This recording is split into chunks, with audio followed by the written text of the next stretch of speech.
This is a special edition of BullionMax. We have a terrific guest joining us today, Dr. Ron Paul from the Ron Paul Liberty Report. I'm Mark Allen, along with our co-host, Sean Reynolds, the Customer Service Manager at BullionMax. Dr. Paul, welcome. Thank you. Nice to be with you. So I'm just going to jump right into it. We are off and have been off the gold standard for, well, a lot of years now. I do remember that time. Was that a good decision or a bad decision? Well, it was a dumb decision for sure, because it was a rejection of a link to something that was meant to be by the Constitution. But, I think you're referring probably, if you said you remember it, and that was 1971. And that's when Bretton Woods broke down. And we, at that time, were still obligated to pay foreigners if they were holding dollars at $35 an ounce. We gave them gold until it drained our treasury, which meant we were bankrupt. So they had to change it. But it was already in the stage of early bankruptcy, and acknowledged how fragile it was. And that was what happened in 1934. The first thing that Roosevelt did, the authoritarians can't stand the restraints of gold. So he took all the gold, stole the gold from the people. So the gold was kept by the government for 40 years, and it was re-legalized in 1975, where American people, a lot of people can't believe, you mean most of my lifetime, I wasn't even allowed to own gold. That's right. It took a long time for it to be re-legalized. And so, no, it was a bad decision because it unleashes unlimited spending and government. It's the vehicle for taxation, because it's one way of taking wealth from you by just diluting the value of the dollars that you get to keep. So that it's a tax. It's inflationary in the sense that it pushes up the prices, which is a further erosion of your wealth and your liberties. Wars would not be fought as often. It wouldn't get rid of wars completely, but I'll tell you what, if the people who fight the wars had a say in it, which the founders gave us, there'd be a lot less wars, and they'd have to be paid for by the people. But that ended with the Federal Reserve. It was partially designed. Just think, the Federal Reserve is 1913, and first time we got involved in an international war financed by the Fed was 1917. So it's a bad system. It's fraud. It's a vicious form of counterfeiting, and it's the biggest con game that probably has ever been perpetuated on a people. Right now, it's a worldwide condition that it's created. I don't remember 1913 or 1917. What about Fort Knox? Is there anything there? I mean, is it just four empty walls? I mean, do we have gold? I doubt it, but those of us who tried to get in and get a real count all the way back to time Phil Crane was there, he finally got people to pretend they were going to do it, but it was all fake. And I think even if you walk in and look at the gold, who really controls it? They loan it out and they do a lot of things with it. So I would say ownership doesn't count if it's in a vault and they say it's a part of the Fed or the Treasury. The only time it counts, and Murray Rothbard was very good at this. If you want a sound monetary system, it should be a gold coin standard, which means that if you're using your ultimate coin for the definition of the unit of account, you should be able to cash it anytime you want. And if they have a substitute like a certificate for gold, you should be able to walk in and get a coin. And that is what we don't have. And so the ownership of the gold should be with the people. So people say, well, what should we do with the gold there? Well, they stole it from us. Why don't they give it back to it? But of course, they'd never find the exact people who stole it. But no, the people should hold the gold, not the politicians and the special interests. Well, then you would encourage people to invest in gold right now? To invest in gold. Yeah, this is, in a way, the re-legalization of gold was a big deal because there was a market going on in the 1960s and people were breaking the rules because everybody was supposed to fix it at $35 an ounce. But then that started to break down, and by 71, they knew that they could not pretend that we were on this pseudo gold standard and keep passing out the gold. So no, the gold should be in the hands of the people, and there it should be limited in the sense people think, oh, that'll be a rigid system. No, it's a market is not rigid. That means that if you can go out and mine gold or buy it for other reasons, that it's the money. And of course, in the old days, the original history was you take gold to the mint and they make coins for you. And what about you said certificates. So I own gold, but maybe I keep it in a bank or under my bed or someplace, but I could get a gold certificate. Isn't that what the dollars used to say on there? Yeah. Oh yeah. And even more recently, of course, I've seen a gold certificate, but they were eliminated a long time ago. Yeah. But the silver certificates, more people have those hanging around because, when I got interested in this would have been in the 60s, that there were still silver dollars in banks. The tradition back then always was, if there was a newborn, that was a tradition where people, family members and others would give them a silver dollar, but it would be silver, real silver. So it was a small amount because I wasn't really earning much money, but I would go to the bank and be able to get silver dollars. I knew one physician back in the 60s like this that he liked Las Vegas, and he loved to see the coins jingle, all the coins falling out. I think that would be neat to listen to silver dollars coming out of those machines. But he was from Texas, but he went to Las Vegas a lot. He always drove, and he always brought a bag of silver dollars back with him. And he was doing that when I think he was probably buying them for $1 a piece. Oh, it's $1, yeah. And I remember the first time I had a neighbor of mine who happened to be Mormon, so he knew something about money, and he paid $1.05 for one of those silver dollars. I said, why did you pay more for it? You could just go buy them. But he was buying, some numismatic stuff. Mm-hmm. But we thought that was a big deal. I can remember being in Vegas and hearing the clinking, clanking. I worked too hard for my money. But I heard somebody screaming, I won. And I turned around, they won $18, and they were hysterical, but they were happy. But they were no longer the silver dollars that I can remember my parents giving me in the 50s, right? Yeah. They were still silver dollars. Yeah, they were available. And of course, when I was daydreaming about the clanging of silver, that was when I thought somebody just hit the jackpot. Yeah. Everybody turned around. So it just would be very interesting. I think I share your view about not wasting hard-earned money. Yeah, no, it's too hard. So I stay away from Vegas, at least for the most part. Giving silver for a new baby. How many babies have you been involved in delivering?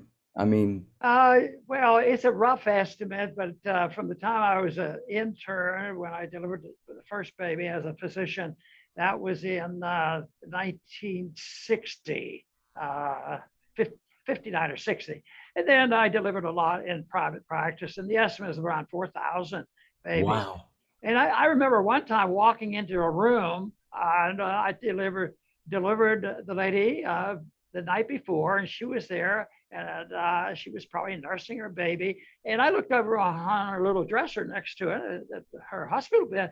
I said, "Oh, somebody gave you a silver dollar." So I was really impressed. And she says, "That's not a silver dollar." She says, that's an Eisenhower dollar. She knew immediately there was no silver in it. And that's when I decided that it doesn't take PhDs or a lot of analysis for people to know the difference between. And so they know the difference picking a silver dollar up in a piece of paper that says it's worth such and such money, because it's all fake. I just have to ask Sean, as the customer service manager of BullionMax, Yeah. are people still looking for silver dollars? I mean, Oh, absolutely. You know, whether they're the old Morgan dollars or even current bullion, you know, part of that sound you guys were talking about is why in the Silver Starter collection that we created, there are some 1 ounce silver coins in there because I want people to hear that sound. They might just want bars and rounds, but there's nothing like a 1 ounce coin.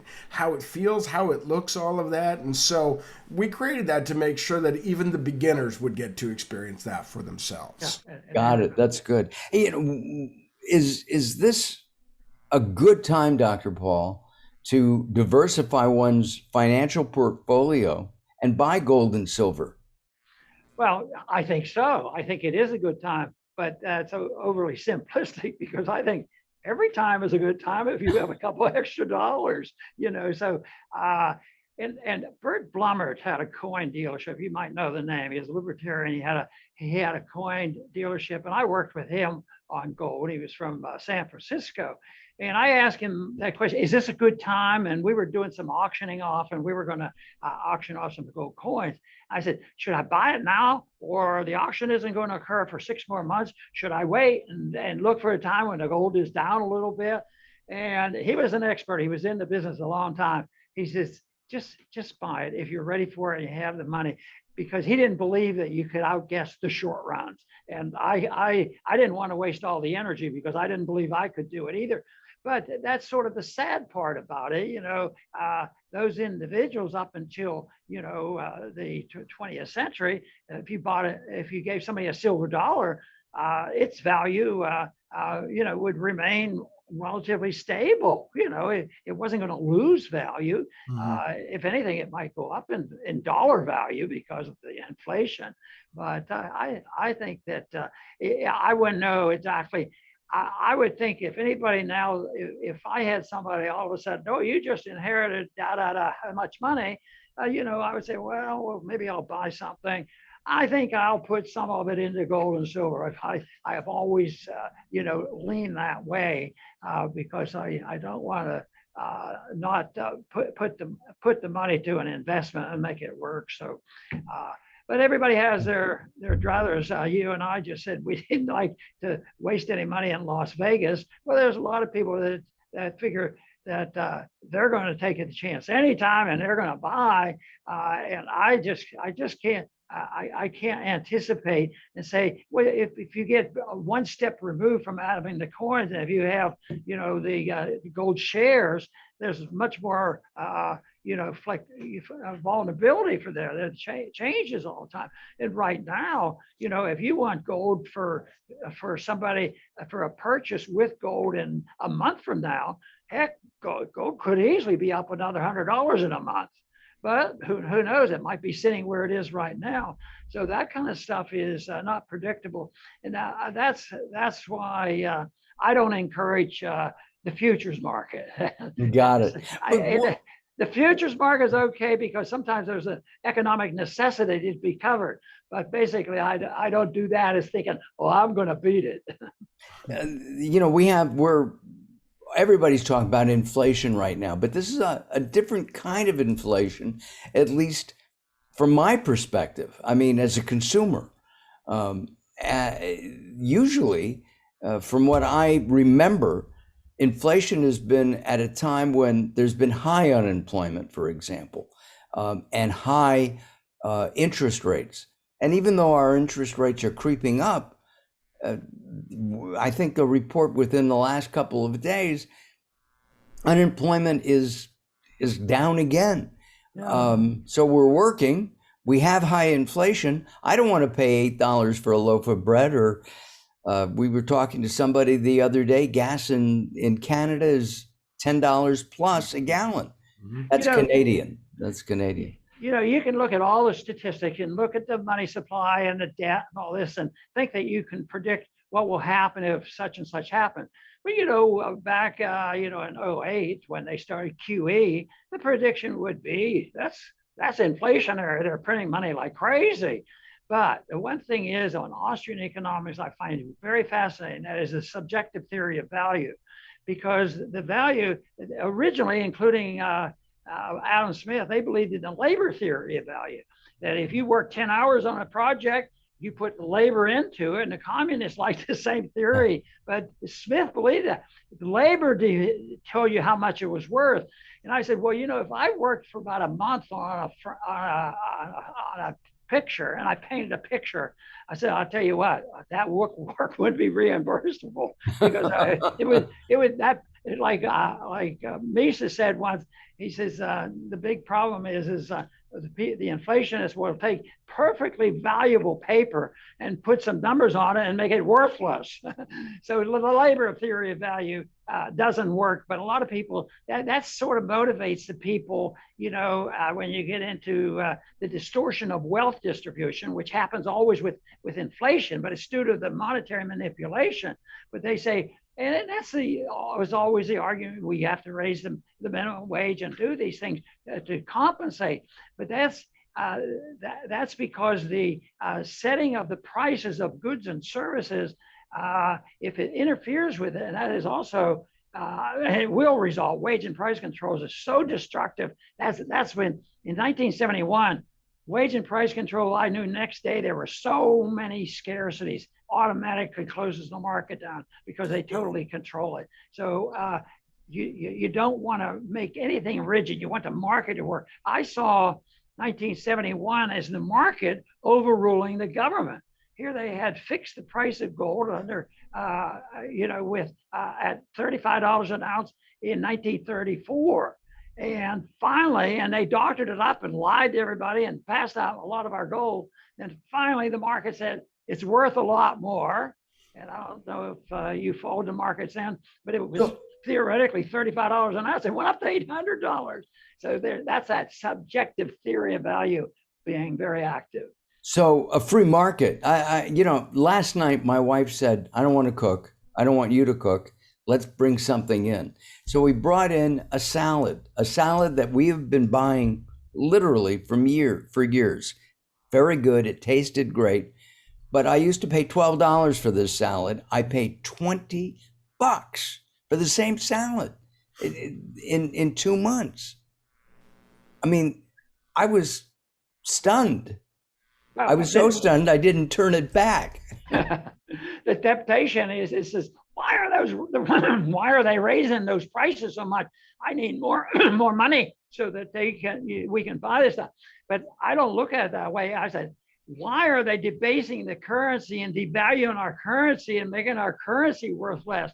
So, but they don't want you to think about the currency, because then you put the blame on the politicians and the Federal Reserve. So they want to say, well, somebody's gouging us, the farmers are gouging us, they're charging too much for their wheat. No, it's always should be emphasis on the depreciation, the devaluation, and the liquidation of debt is what they're doing. The main reason the government wants to do it, and they try to hide it, is the fact that they can't pay the debt. But if they devalue the currency, if they owe $1,000 and you have a 50% devaluation, you've just eliminated the real debt by 50%. And that's why they, for 10 years or longer, and since 2012, they said, we need at least to devalue the currency at 2%. They didn't say that. They said, we need the CPI to go up at 2%. Well, this crazy stuff, because if you have a free market and a gold standard like we had at the end of the 19th century, the prices went down. And they said, oh, that's deflationary. No, it's the value of the dollar that's going up.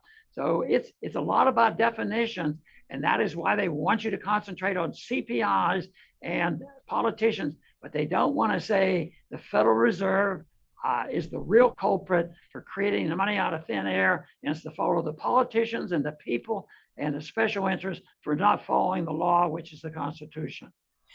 Do people, Sean, when they're calling you, are they interested in hedging inflation with gold and silver? Yeah, it seems like they're all trying to prevent the devaluation of the dollar, as Dr. Paul's talking about. This is their way to have an opportunity to do that by putting their fiat dollars into the commodities such as silver and gold.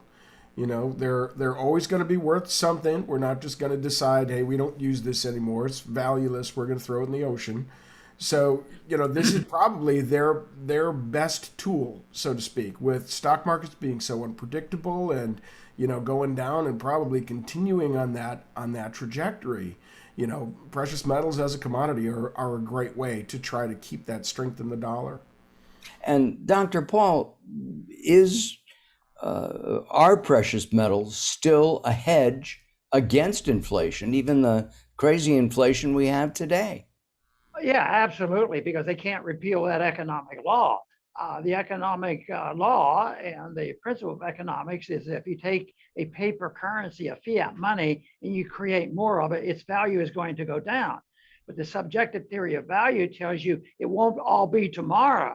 It won't be what the Fed wants to do it gradually at 2% a year or something like that. But eventually, the law says that it will go, it will go down. The value of the dollar will go down. No, and the only way you should say, well, no, this doesn't look good. Gold's down $100, and this is a mess, and I don't want to mess with this anymore. The only way you can do that is by saying that the control of the value is different than what the government says. You can't concede to the government that, well, we don't deal with the money, but we'll put on wage and price control. So no, it's a very bad thing. It's going to continue, and I am very confident that they're not going to straighten out the mess by coming to their senses. After the Civil War, they came to their senses, and the gold had jumped to $100, $200 from $20, and it wasn't working. So they had a Resumption Act in 1875 to 78, and they resumed the gold standard at $20 an ounce. It was a total non-event. But they weren't in foreign wars. They didn't have a welfare state. They were living within their means, and they trusted what the government said. The government said, we're going to quit greenbacks. And it wasn't an event. Today, that does not exist. If they said, Ron, what we're going to do, so it satisfies your interest, we're going to take the gold, and we are going to guarantee the ratio, a so-called price at $5,000.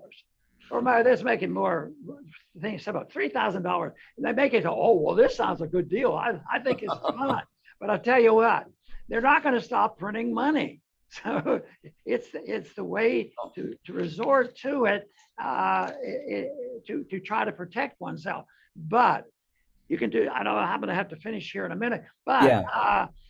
There's a lot of things you can do. People can buy land and other things and try to learn how to keep ahead of the inflation. But just think, 1934, Roosevelt took in the gold. And when you come to cryptos, there's a lot of regulations on crypto. Yes. So the only thing that really protects us on the long run, and where I invest my time and energy, is trying to promote the cause and protect liberty. I've got to ask, as we wrap up, tell us about the Ron Paul Liberty Report. I didn't hear the whole word. The Liberty Report is what I do every day. Yes. It's a live stream program at 11 Central Time. And we have special guests, and we talk a lot about foreign policy and a lot about monetary policy. I tell people, well, when I went to Congress, I was strongly motivated by economics and monetary issues. But it didn't take me long to realize that the issue of liberty was the real issue, and how the absence of the protection of liberty leads to runaway spending in the welfare state, the usurpation of all our civil liberties, and then we end up in constant wars. And that's where we are today. So do we have liberty today or not? Yes, we have some, but we have to understand it's very, very fragile. And right now we're on a program that if you had total dictatorship, they wouldn't let us on. But then you say, well, what about your internet? Has anybody been canceled on in your studio? Yeah, they have, and in a way, me tokenly. No, it's not totally free. But I'll tell you what, we better use what we have left. And actually I'm very optimistic, or at least optimistic enough to say that there's a lot more people thinking our way than there was when I went to Congress in 1975. They haven't ever heard any discussion like this back then. It was really totally ignored. So no, and then I go to a lot of campuses and talk to young people. I was very encouraged by the young people who understood the money issue. But if you go to a bunch of old people that old people that are in the Chamber of Commerce and they're in cahoots with the government and they're part of a lobbying group, they're not going to listen to what we're talking about. They're going to listen, hey, tell me how I lobby Congress because I need to get ABC. I need more money from here. I need more subsidies. That's how you end up with the most money being spent in the military industrial complex, those lobbyists, along with the pharmaceutical industries. And look at the mess we have there. We agree on that. Real quick, and I know we're out of time. What's your secret for longevity? And you've got so many varied interests: doctor, lawyer, a doctor, author, a host, congressman. Well, I would say just in a personal way that I don't talk about, or it's not written down as a strategy. I think it's important I keep my mind going. You know, if I couldn't do my program, I would have to find something else, you know, because I have a burning desire. And besides, I find it fun. You know, it's sad what I run into and how people suffer. But it's still fun meeting people. I have a convention I'm going to next month, and there'll be hundreds, if not 1,000 kids, young people there, and I'll be able to talk to them. And it's a great group of people to work with. But it's also fun if you can also learn how to protect yourself doing it. Yes, I want to protect against the authoritarians telling what I can do and can't do every single minute of the day. But I'd also, you know, like to have them leave me alone. You know, I don't want them to bother me. So my liberty is very important. I concentrate on that, and I think it keeps my mind active. I think if you have a lazy mind, you're going to have a lazy body. Got it. Dr. Paul, thank you very much for joining us here on BullionMax. I really appreciate it. And we look forward to perhaps having another conversation at some time in the future. Sean Reynolds, as always, thank you very much for joining us, and thank you for watching. If you want to subscribe, we're going to tell you how to do that right now. Don't miss an episode of BullionMax. Subscribe to us right now.